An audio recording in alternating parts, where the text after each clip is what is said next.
Ma'asyiral muslimin, sidang jamaah salat Jumat yang insya Allah dimuliakan dan dirahmati oleh Allah Subhanahu wa Ta'ala. Salah satu dari 6 rukun iman mewajibkan kepada kita percaya kepada akhirat, yang artinya tidaklah sempurna iman seorang Islam, tidaklah sempurna iman seorang hamba Allah yang mengaku Islam apabila dia tidak percaya kepada akhirat. Bahkan kalau ingin melihat tingkat keimanan seseorang di antara kalian, lihatlah sejauh mana dia percaya kepada akhirat.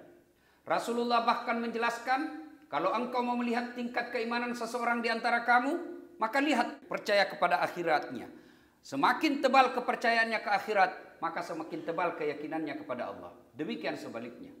Dan ketika berbicara tentang kehidupan akhirat, satu di antaranya ada yang disebut padang mahsyar. Padang mahsyar ini adalah salah satu proses untuk sampai ke akhirat yang dijelaskan dalam kitab Durratun Nasihin, juga dijelaskan dalam kitab Tanbihul Ghafilin, yang arti Tanbihul Ghafilin adalah peringatan bagi mereka yang sudah melupakannya. Dijelaskan dalam kitab itu, padang mahsyar adalah dikumpulkan seluruh manusia dari Adam sampai kiamat. Bayangkan Pak, orang kemarin saja vaksin, satu RT saja ngantri kita sampai kepanasan, pasti bagiliran habis vaksin. Di akhirat kelak, dari Adam sampai kiamat, kumpul satu tempat. Kalau orang vaksin ada beberapa loket, ini satu loket. Dan pada saat itu, kata Nabi, matahari seolah-olah tinggal satu jengkal dari kepalamu. Dan pada saat itu kata Nabi, kalian semua gelisah. Saya ini masuk surga atau masuk neraka? Ternyata pada saat ngantri itu, Allah menyediakan ruang VVIP. Saya tadi landing bandara, tidak masuk ke gerbang masyarakat umum. Saya dijemput VVIP. Di dalamnya sudah siap makanan. Di dalamnya sudah siap pelayan. Karpetnya bagus, harum, sejuk. Sementara tempat umum panas, berbaur dengan masyarakat umum. Ada bau parfum, ada bau badan. Allah sediakan ruang VVIP. Ini Allah sediakan ruang VVIP. Dan di ruang itu, sambil dia menunggu gilirannya dipanggil, maka Allah bilang, kau istirahat di sini menunggu giliran. Dan di situ ada 7 golongan orang yang dilindungi. Kata Nabi, siapa mereka yang 7 golongan itu? Yang pertama, imamun adil, pemimpin yang adil. Masuklah di antaranya gubernur, wali kota, bupati, dirut, Kapolres, kepala kejaksaan, masuk di dalamnya dengan catatan adil. Kalau tidak adil, sorry, maaf, kau hanya jadi pemimpin. Bisa jadi kau penghuni neraka yang pertama. Maka merugi seorang pejabat kalau tidak memudahkan dirinya masuk surga.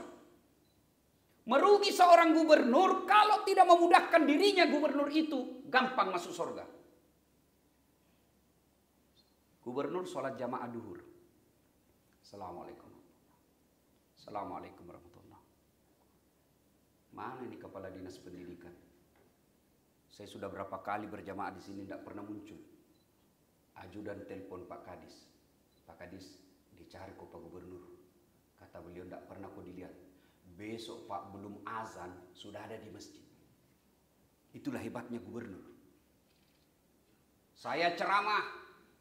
Haram, jangan buka prostitusi. Haram minum khamar. Tetap aja jalan prostitusi. Tapi begitu seorang gubernur bikin perda, selesai prostitusi di tempat itu. Maka merugi seorang pejabat kalau tidak memudahkan dirinya masuk dalam surga. Tapi lebih merugi lagi kalau kita rakyat biasa. Kalau gubernur tidak masuk surga, dia sudah dapat gubernurnya di dunia, sudah dapat surga dunia. Tapi kalau kau pengangguran, kau sudah sengsara di dunia, sengsara kau lagi nanti di akhirat. Maka imam yang adil, Allah sediakan kau masuk deh ruang VVIP. Dengan catatan imamun adil. Seorang ulama, kalau Allah takdirkan masuk surga Pak, masuk ngantri. Ulama Provinsi Jambi, masuk surga, masih ngantri Pak. Berapa ulama di Jambi? Ada ulama NU, ulama Muhammadiyah, ulama ormas ini, ulama ormas ini. Masuk surga tapi ngantri Pak. Dari Jambung Jambon Timur, Jambung Jambung Barat, masukan banyak.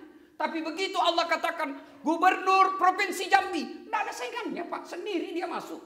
Tidak perlu ngantri.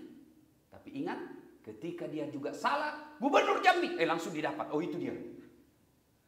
Maka imam yang adil, pemimpin yang adil, gampang masuk surga. Tapi ketahuilah kata Nabi, pemimpin itu satu kakinya di neraka, satu kakinya di surga. Tinggal dia mau arahkan kemana. Satu. Yang kedua, dalam 7 golongan itu adalah orang yang menggantungkan hatinya di masjid. Apa yang dimaksud menggantungkan hatinya di masjid? Dia ambil hatinya lalu digantung di masjid. Mati kita Pak. Lalu apa yang dimaksud menggantungkan hatinya di masjid? Mereka yang tidak tenang, mereka yang tidak bahagia ketika melihat masjid tidak makmur. Alhamdulillah di masjid Pak. Nyaman di sini Pak. Cari masjid seperti ini Jambi. Karpetnya bagus. Allahu Akbar. Sound sistemnya nyaman. Terang. Alhamdulillah Pak. Sejuk pula. Maka orang-orang yang mewakafkan dirinya, mewakafkan hartanya, mewakafkan pikirannya untuk pembangunan masjid ini, Bapak sudah dapat kapling nanti di antara 7 itu. Mari hidupkan masjid. Maka Dirut Bang Jambi, insya Allah sama Pak Gubernur, insya Allah sudah ada jatahnya di sini. Biar Pak Dirut mau, kalau Pak Gubernur tidak ACC, tidak jalan. Biar Pak Gubernur mau, tapi Pak Dirut Jambi agak berat, agak susah juga. Maka orang yang selalu memikirkan masjid, insya Allah kalian dapat jatah. Tapi kan itu Dirut, berapa aja Dirut di sini Ustaz? Itu kan gubernur, berapa gubernur? Maka kami tidak masuk kategori itu. Oh wala ta'asumir rohillah, jangan putus asa. Kalian tidak punya jabatan, kalian tidak punya kewenangan, maka kalian masih punya jatah. Apa? Berjamaah di masjid. Datanglah berjamaah di masjid. Kalau sudah dibangunkan tempat seperti ini, bagus tempatnya di seperti ini, lalu kalian juga tidak datang berjamaah, mati sudah hatimu itu. Tidak perlu keluar jauh-jauh. Tinggal itu pun naik tangga. Kau dari lantai 2 naik ke sini, tidak perlu kau naik tangga, tinggal kau pencet. Sampai. Tapi ingat, ketika kau mau pencet itu setan langsung pencet arah 9. Kopi kafetaria. Itu setan. Maka ketika azan berkomandan, hayya 'alas shalah, setan mulai menggoda kau itu. Sebentar. Masih lama.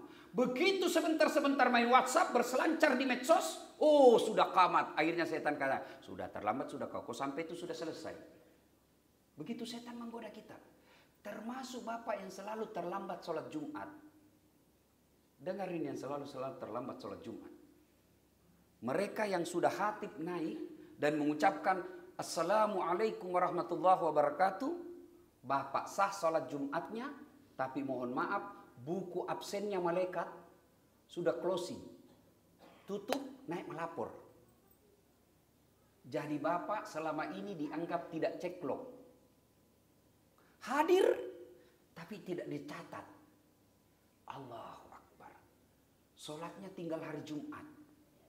5 waktu tidak ada. Dan itu karakternya sama Pak. Coba lihat itu yang mereka selalu terlambat. Dia juga itu terlambat minggu depan. Lihat aja mereka Pak. Pasti dia juga itu yang minggu lalu. Dia lagi yang minggu depan. Dan sudah dikasih tahu begini, tidak bergetar hatinya. Kata Nabi, kaswatul qalbi. Mati hatimu. Tapi kalau sudah Bapak dengar ceramah nanti ini malu-malu cepat keluar. Masih bagus hatinya Bapak itu. Kan cuma karakternya itu paling terlambat datang, paling cepat pulang, duduk dekat pintu. Padahal hari Jumat saja sholatnya. Begitu ada masalahnya, mengaku, ya Allah kenapa kau biarkan saya begini? Kenapa kau tidak tolong saya? Padahal datangnya paling terlambat, datang paling cepat pulang. Coba lihat mereka itu nanti. Assalamualaikum. Lompat. Apa susahnya kalian selesai sholat? Gunakan waktu 5-10 menit berzikir. Minta kepada Allah. Ini kita kadang-kala lebih percaya, lebih hormat kepada Pak Dirutnya Bang Jambi, kepada Pak Gubernur, daripada kepada Allah. Kalian minta tolong kepada gubernur dan dirut, ada batas kewenangannya.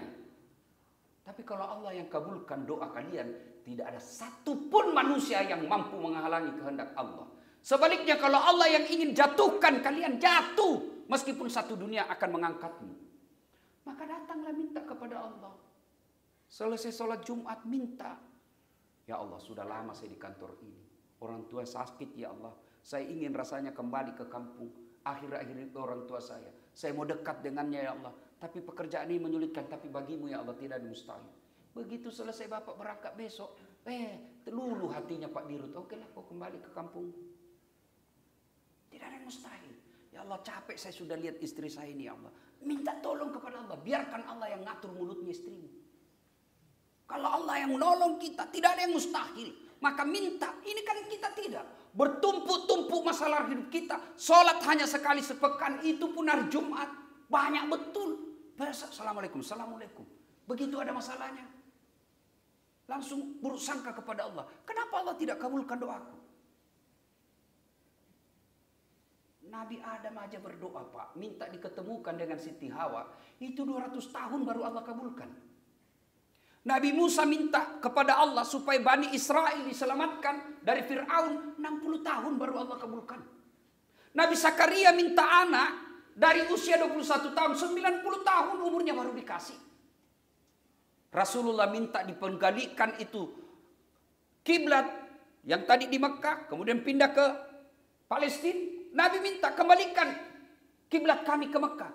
18 bulan baru dikabulkan Pak. Para mereka Nabi dan Rasul. Taat beribadah, tidak suka bohong. Berpuluh tahun baru Allah kabulkan. Kalian hari Jumat saja datang. Berdoa hari ini mau dikasih besok. Padahal Bapak pembohong. Saudaraku, mari kalau tidak bisa bangun masjid, makmurkan masjid. Dengan cara apa? Datang berjamaah di masjid. Kemana-mana saya ceramah. Di penjara, lapas, rutan. Itu susah masuk Pak. Sampai 5 pintu dilewati. Dan semua pintunya terali besi baja. Bukan cuma baja. Ada polisi. Ada sipir di situ yang jaga. Repotnya masuk. Periksa kiri kanan. Tapi penuh itu penjara Pak. Padahal susahnya masuk. Masjid. Tidak ada penjaganya. Sejuk di dalam. Susah orang masuk di dalam Pak. Sepi. Mudah-mudahan masjid kita yang cantik ini. Jangan cuma cantik fisiknya. Tapi hidupkan, makmurkan. Bapak yang punya berlebih duit. Ya sudahlah. Gaji kita ayo 10% untuk makmurkan masjid. Tidak usah 10%, 1% aja. Apa? Kita adakan dispenser. Apakah namanya itu? Yang itu kopi. Tapi ada yang cuma datang ngopi, Ustaz. Dia datang, tidak datang masjid. Urusannya dia, kau sudah dapat amal. Makmurkan masjid. Bagi mereka yang cerdas, mari makmurkan masjid dengan apa? Dakwah. Tapi tolong, takmir masjid. Yang diberi amanah untuk mengelola masjid ini, jangan bermazhab satu saja. Tidak ada. Tidaklah dilarang. Hari ini, mungkin saudara kita yang dari Muhammadiyah ceramah. Pekan depan saudara kita lagi dari NU ceramah. Kemudian hari ini barangkali saudara-saudara kita dari Al-Wasliyah. Kasih semua. Jumat, subuh, sekali-kali kunut. Depan lagi tidak kunut lagi. Itulah Islam. Jangan kita hanya satu akhirnya yang tadinya mau ke lain alirannya itu. Kenapa? Salat subuh 3 rakaat. Bukan 3 rakaat, sujud tilawah namanya itu. Kau yang tidak tahu, maka dijelaskan.